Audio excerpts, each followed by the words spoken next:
Hi friends, welcome to government jobs portal. So మనం SSC GD previous papers part 5కి రావడం జరిగిందండి. So ఇంతవరకు ఫస్ట్ 4 పార్ట్స్ చూడకపోతే కంపల్సరీగా చూడండి. అలాగే మా ఛానల్ ఇంకా సబ్స్క్రైబ్ చేసుకోకపోతే కంపల్సరీగా సబ్స్క్రైబ్ చేసుకొని పక్కనున్న బెల్ ఐకాన్ క్లిక్ చేయండి.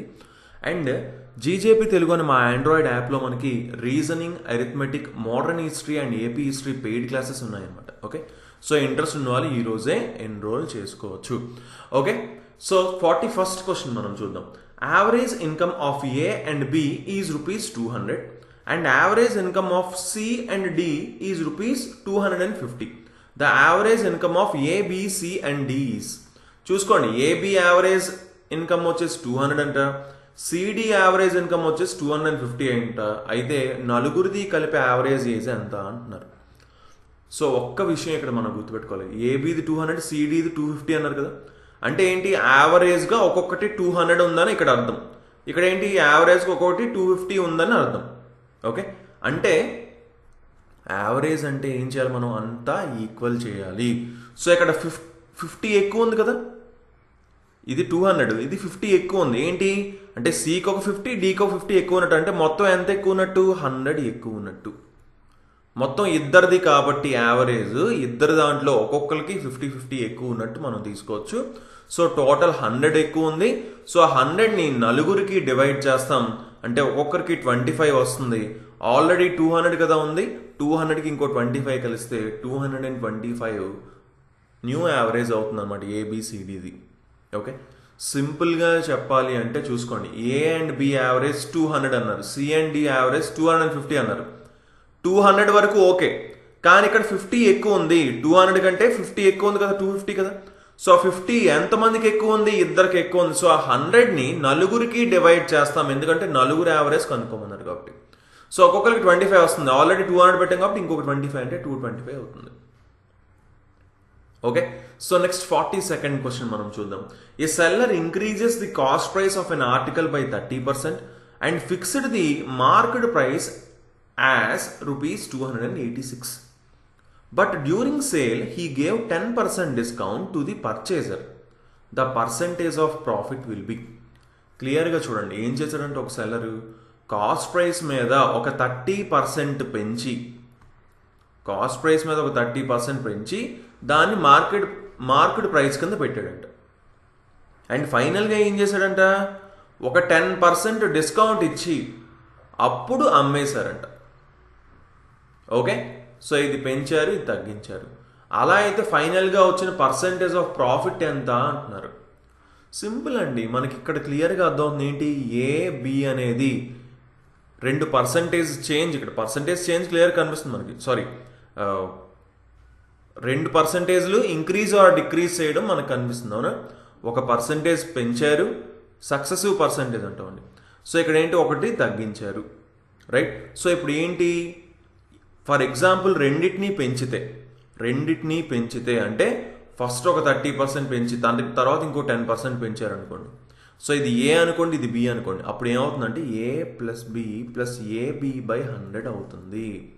టోటల్ పర్సంటేజ్ చేంజ్ అనమాట ఇది. ఓకే, సో క్లియర్గా చూసుకోండి. అంటే ఏంటి, ఏ వాల్యూ ఇక్కడ 30 అయింది, ఎందుకంటే 30 పెంచారు కాబట్టి.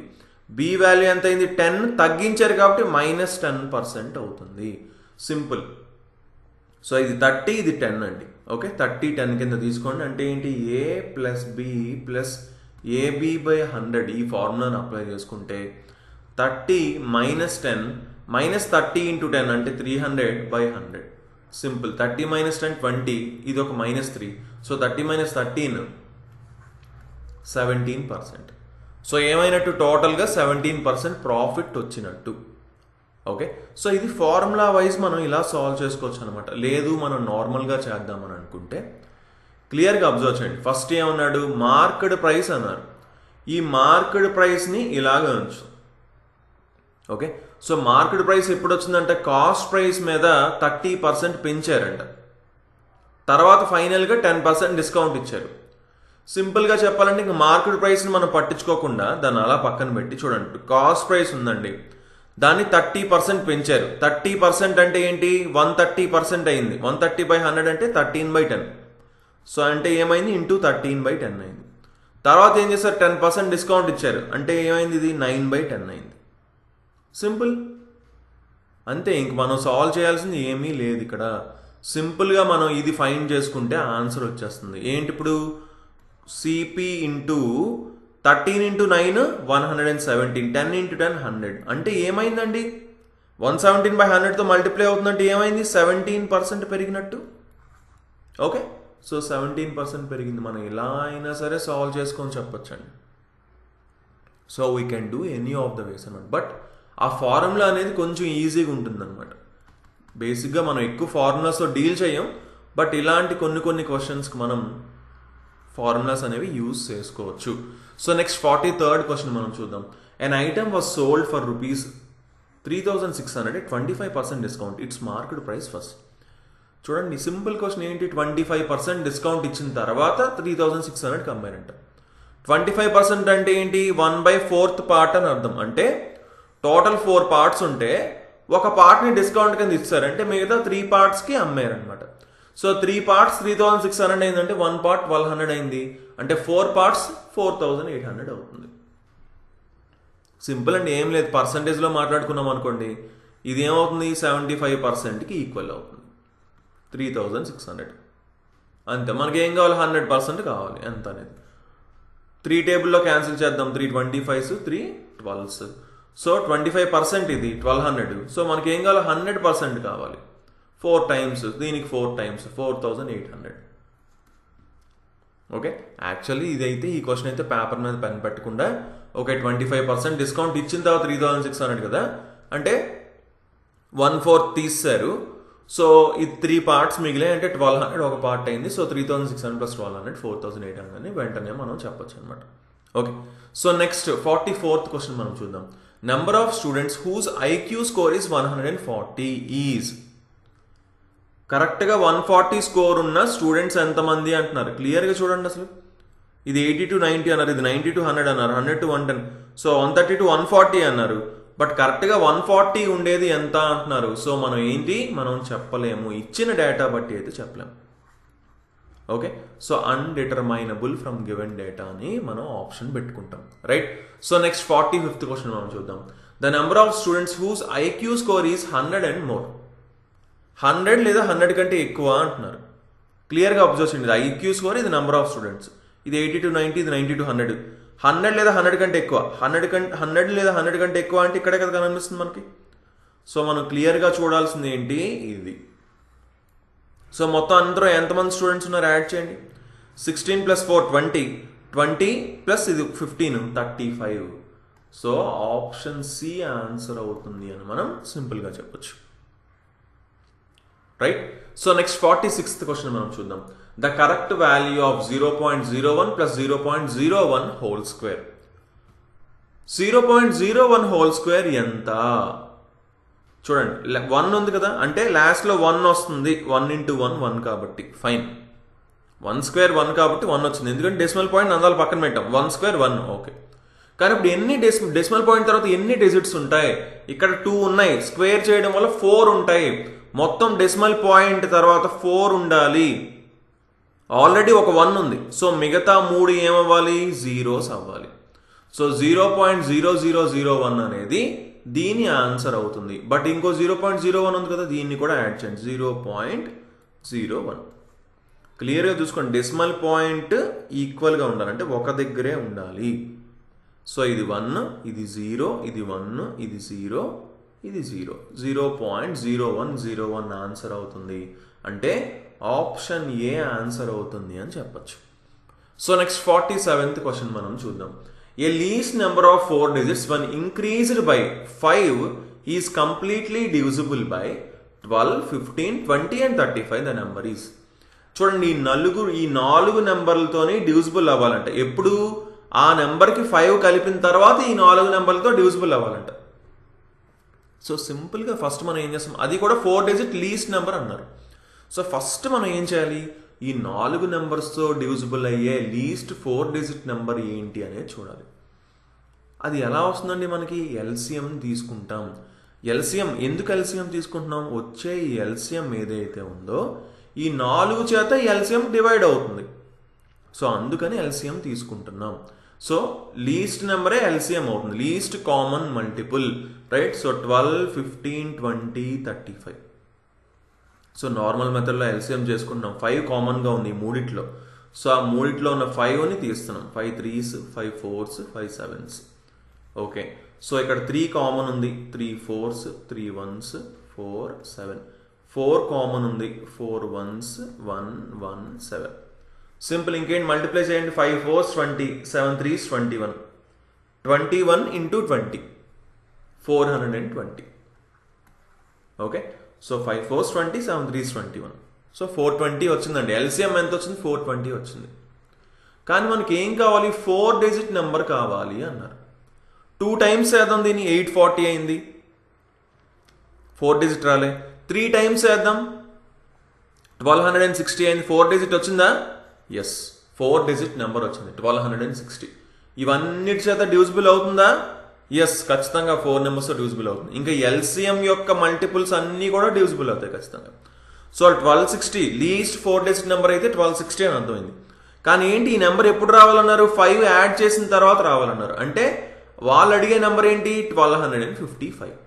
1255కి 5 యాడ్ చేస్తే అప్పుడు 1260 అవుతుంది. అప్పుడు ఈ 4 నెంబర్ల చేత ఎగ్జాక్ట్గా డ్యూజిబుల్ అవుతుంది. సో ఆన్సర్ ఏంటండి?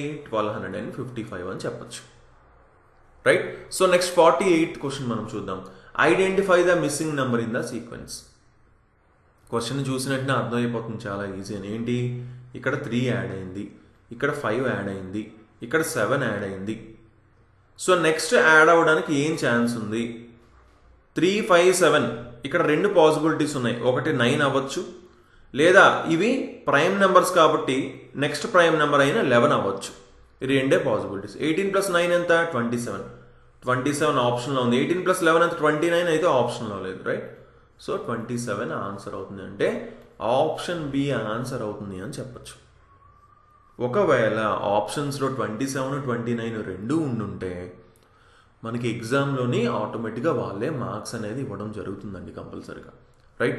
సో నెక్స్ట్ 49th క్వశ్చన్ మనం చూద్దాం. 8 men can paint a house in 5 days.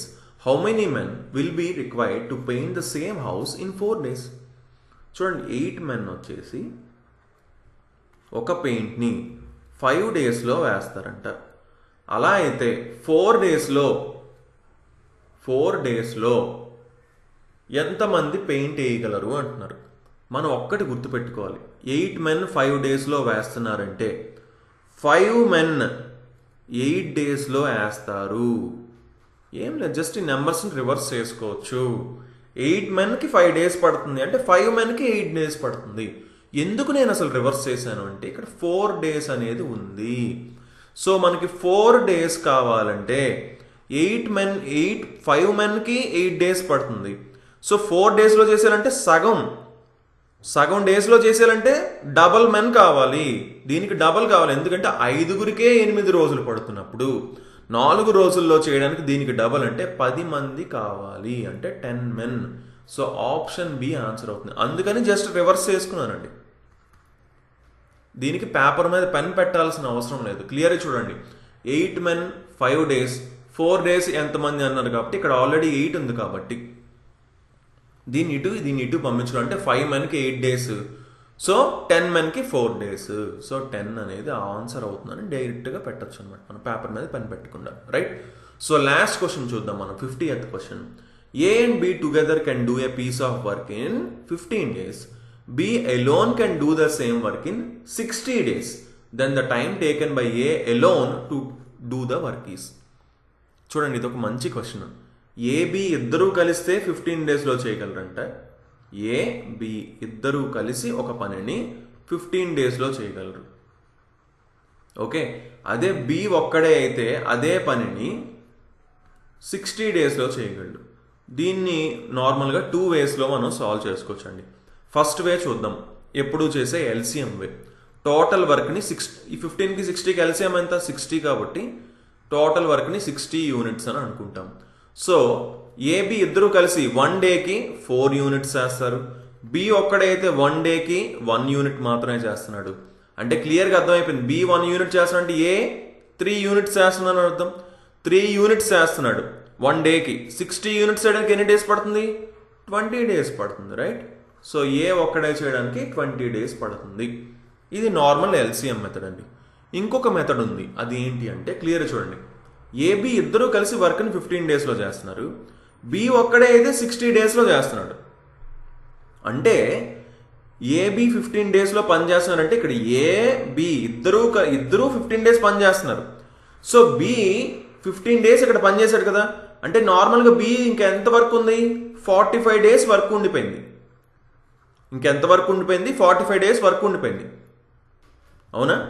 కరెక్ట్గా చెప్పాలంటే ఒకవేళ బి ఒక్కడే 15 డేస్ పనిచేస్తుంటే ఇంకా బి చేయాల్సింది 45 డేస్ ఉంటుంది వర్క్, బి చేయాల్సింది. బట్ ఏ కూడా 15 డేస్ చేశాడు కాబట్టి ఈ బి చేయాల్సిన 45 డేస్ వర్క్ని ఏ 15 డేస్లో చేశాడని అర్థం.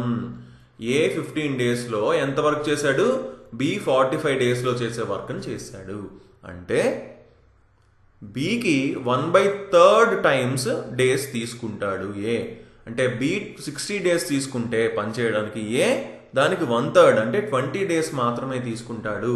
సో ఇలా అయినా సరే ఆన్సర్ చేయండి. ఓకే, సో క్లియర్గా మనం అక్కడ క్వశ్చన్ అర్థం చేసుకోవాలి, అప్పుడు మనం అప్లై చేయాలన్నమాట ఏదైనా సరే, అప్పుడు మనకి ఈజీగా ఆన్సర్స్ వస్తాయి. So okay guys, thanks for watching. తప్పకుండా మా ఛానల్కి సబ్స్క్రైబ్ చేసుకోండి, అలాగే పక్కన ఉన్న బెల్ ఐకాన్ కూడా తప్పకుండా క్లిక్ చేయండి. అండ్ ఈ వీడియోస్ అన్నింటినీ కూడా కంపల్సరీగా లైక్ చేసి మీ ఫ్రెండ్స్ అందరికీ షేర్ చేయండి. So thanks for watching and have a nice day. Bye.